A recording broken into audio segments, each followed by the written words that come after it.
শিরোনাম: পশ্চিমবঙ্গে ৫০,০০০ শিক্ষক নিয়োগে বড় ঘোষণা। কবে শুরু হবে নিয়োগ?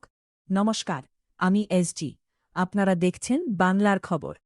আজকের সবচেয়ে বড় খবর, পশ্চিমবঙ্গে শিক্ষক নিয়োগ নিয়ে বড় ঘোষণা করা হয়েছে। রাজ্য সরকারের ২০২৬-২৭ অর্থ বরাদ্দে জানানো হয়েছে, মোট ১,০০,০০০ সরকারি শূন্যপদ ধাপে ধাপে পূরণ করা হবে। এর মধ্যে প্রায় ৫০,০০০ শিক্ষক ও শিক্ষা সংক্রান্ত পদে নিয়োগের পরিকল্পনা রয়েছে।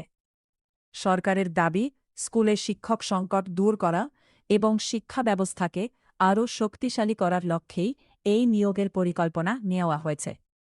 পাশাপাশি শিক্ষা সংক্রান্ত আরও কিছু পদও পূরণ করার কথা জানানো হয়েছে।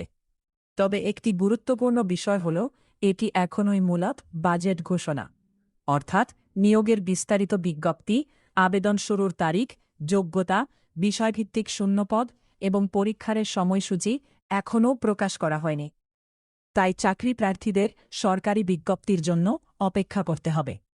যারা শিক্ষকতার চাকরির প্রস্তুতি নিচ্ছেন, তাদের এখন থেকেই প্রয়োজনীয় নথি, শিক্ষাগত যোগ্যতা এবং পরীক্ষার প্রস্তুতি গুছিয়ে নেওয়ার পরামর্শ দেওয়া হচ্ছে।